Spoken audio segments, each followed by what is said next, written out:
Dia, a graça e a paz do Senhor Jesus. Hoje veremos o capítulo de número 10 do livro de Esther. Estamos assim encerrando o livro de Esther. Veremos hoje que Mordecai cresceu e prosperou, tornando-se o segundo no reinado dos Medos e dos Persas. Apanhe aí a sua Bíblia para fazer uma leitura prévia do capítulo 10 antes de nos ouvir. Ou entre no nosso blog site jamaisdesista.com.br, localize o texto que nós estamos falando, de Esther, e lá você encontrará a parte bíblica segmentada. Também você vai encontrar essa narrativa que estamos proporcionando para você. Todos os dias estamos aqui com o canal da Semeadores. Meus queridos, os 3 livros, Esdras, Neemias e Esther, juntos têm 33 capítulos. Nós dividimos esses 33 capítulos em 5 grandes partes, das quais nós já vimos o regresso dos exilados e a reconstrução do templo e também do altar, o regresso de Esdras e a reconstrução do povo de Deus como nação, o regresso de Neemias e a reconstrução do muro. Vimos também o regresso dos exilados e a reconstrução da comunidade. E estamos vendo a linda e maravilhosa história de Esther, já estando no seu epílogo. São poucos versículos esse capítulo. Esse capítulo todo nós temos 3 versículos apenas. E já encerrando. Então estamos no epílogo, encerrando essa série, encerrando esses livros e iniciaremos a partir de amanhã o livro de Jó. Fique conosco aí. Como já vimos no capítulo anterior, Esther e Mordecai enviaram uma carta oficial e final sobre o Purim, situando a festa no contexto do jejum e da lamentação como aquelas práticas israelitas mais estabelecidas. Capítulo 9, verso 31. O Purim tinha sido, assim, institucionalizado como uma celebração religiosa oficial. Uma tarefa que o escritor pareceu ter visto como muito importante, por causa da origem não mosaica da festa. Depois disso, histórica e biblicamente falando, os eventos mais importantes para Israel serão a luta dos Macabeus. Depois desse evento, nós teremos a luta dos Macabeus, a vinda do Messias, o evento mais esperado, mais fantástico de todos, já aconteceu. Sua obra de anunciar o Evangelho do Reino de Deus e de sua justiça, a sua morte, sua ressurreição e sua ascensão aos céus. Depois a destruição da cidade santa e bem assim do templo, 70 anos depois da vinda do Messias. São eventos que estariam na sequência para se realizar.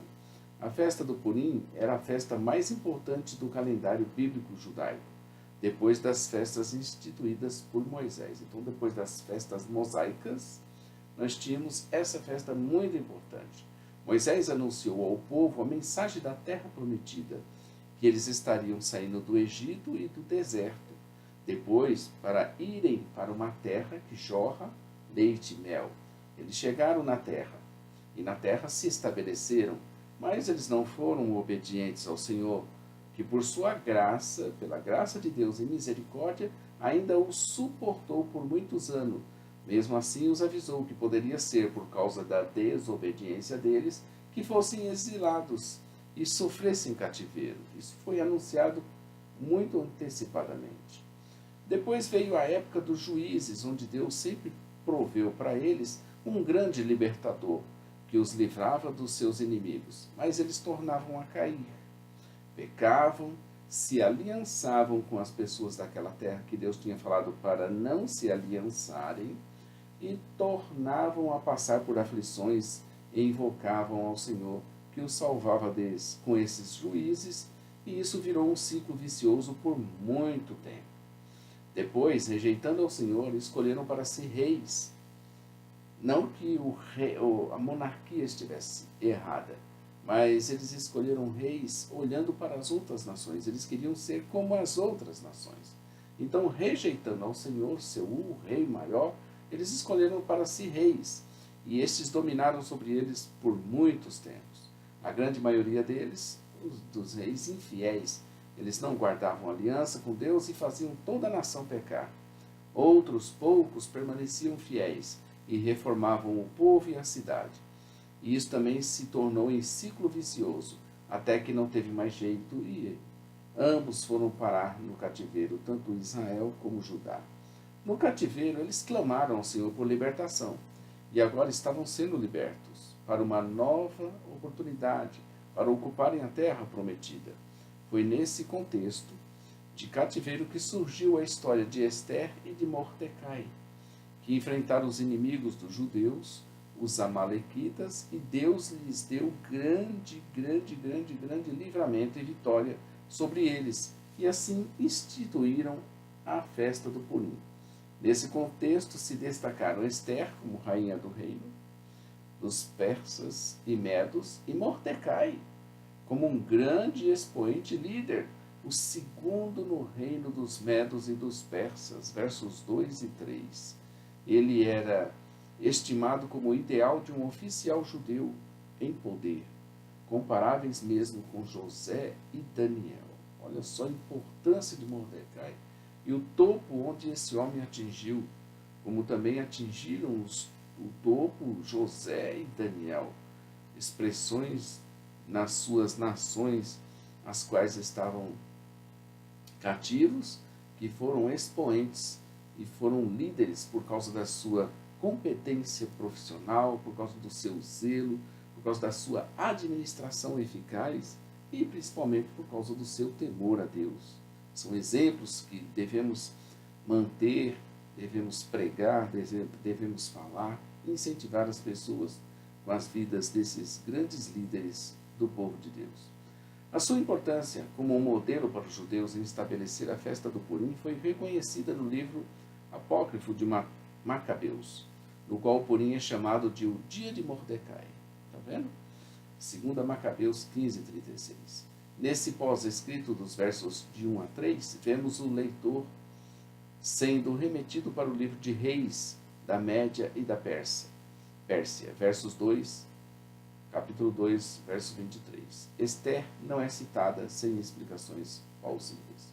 Ficou interessante esse fecho do livro, que mostra no verso 1 que o rei Assuero, depois disso, dos acontecimentos narrados em todo o livro, impôs tributo sobre a terra e sobre as ilhas do mar. Ou seja, ele está retomando o início do livro.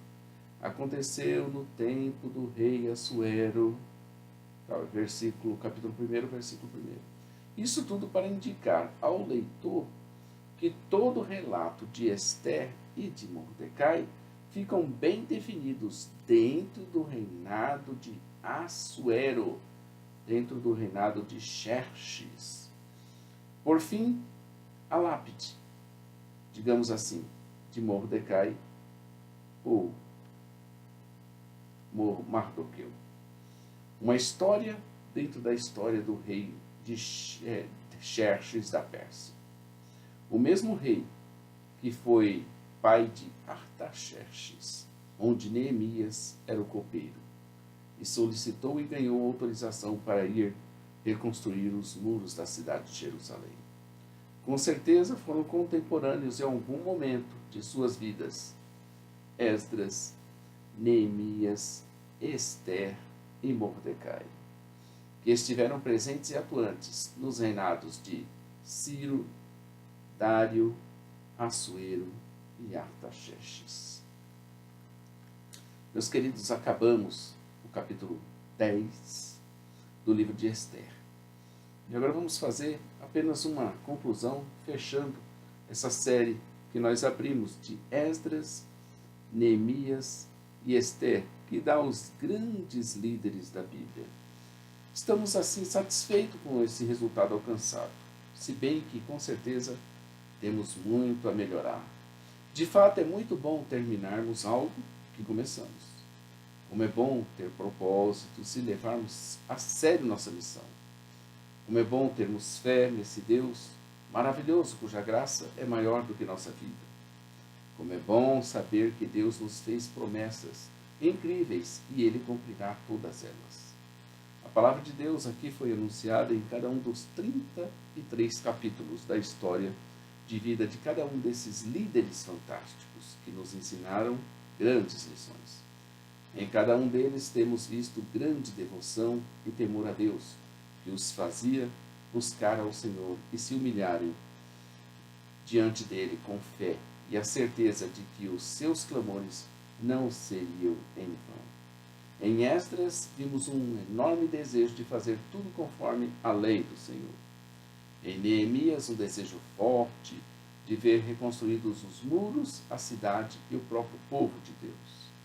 Em Ester, a beleza, o charme, a coragem, a vontade de servir a Deus e ao rei, a fé, a ousadia de Ester. Em Mordecai, a garra, a bravura e a certeza de pertencer ao povo de Deus escolhido. Também aprendemos com os líderes persas, Ciro, Dário, Xerxes, Artaxerxes, que apesar de terem sido reis pagãos e sem conhecimento do Senhor, nada haveriam de fazer sem que a providência divina agisse, derretendo os seus corações para serem conformes às necessidades do povo de Deus. Não são os líderes, meus queridos, que são colocados diante do povo de Deus para serem estrelas, para brilharem, para serem destaques. Antes, é a graça de Deus que levanta líderes para cuidarem do povo de Deus, pelo qual o Senhor se animou a morrer e dar a sua vida. O destaque não é, nem deve ser o líder, mas Deus e sua glória que está abençoando o povo. Os maiores líderes de todos os tempos se ofereceram à morte para que o povo fosse poupado, ou mesmo enfrentaram grandes desafios a favor do povo de Deus. Não há como não percebermos que do início ao fim, seja qual for o livro que nós estamos estudando na Bíblia, é Deus orientando, é Deus esclarecendo, é Deus falando, é Deus instruindo, é Deus mostrando o que, como, de forma, quando, por quanto tempo. Percebe-se assim o Deus imanente na história de Israel e que se utiliza de seus líderes, por ele escolhidos para realizarem as suas obras. No caso aqui, ele se utilizou de Zorobabel, de Esdras, de Ester, de Mordecai, de Neemias, a fim de reorientar o povo de Israel, de forma que fossem mais unidos em obediência e temor a Deus. Do Senhor veio a ordem e a organização, os líderes e os mandamentos, os símbolos e suas representações, os artífices e ourives que tudo fizeram de acordo com o modelo que lhes fora mostrado. A vitória e a guerra, a força e a coragem para lutar e vencer e sair vencedor, a paz e a prosperidade, a proteção e o abrigo contra as intempéries do mundo, o caminho, a verdade e a vida, para que seguissem o Filho de Deus, Messias esperado, que ali estava sendo preservado como os descendentes messiânicos. Para finalizarmos, meus queridos, busquemos a face de Deus e nos convertamos de nossos maus caminhos, pois assim, e somente assim, abriremos caminho para derramar as numerosas bênçãos resultantes do poder e dos milagres que precisamos para a nossa vida. Não é hora, aleluias, de desanimar. Embora tantas não foram as vezes, eu mesmo já pensei em parar, principalmente ao tirar os olhos do Senhor, para colocá-los em alvos terrestres. Mas o Senhor teve misericórdia de mim, por isso estamos firmes e continuaremos firmes para a glória de Deus. Que eu seja testemunha do poder que existe somente em Ti, Senhor. Em nome do Teu Filho amado, Jesus, meu Senhor e Salvador. Amém e amém. Meus queridos, chegamos ao fim. Amanhã, aqui, com a história de Jó. Temos muita coisa para aprender com Jó, com seus três amigos, sua esposa e com Deus, com certeza. Então fique aqui conosco e esteja conosco aqui amanhã com o livro de Jó. Curta aí nosso canal, inscreva-se nele, divulgue, compartilhe. Se você gosta, se está sendo útil para a sua vida, passe adiante. E acesse também nossa loja virtual, ossemeadores.com.br. Foi um prazer. Fiquem com Deus. Eu amei esses 3 capítulos fantásticos desses grandes líderes e homens de Deus. Quanto tesouro e quanta explicação não há aqui. Quantas pregações não podem ser feitas, inclusive com aplicações para o tempo de hoje. Fica com Deus, querido. E como sempre fazemos, Maranata. Ora, ora, vem, Senhor Jesus. Deus te abençoe.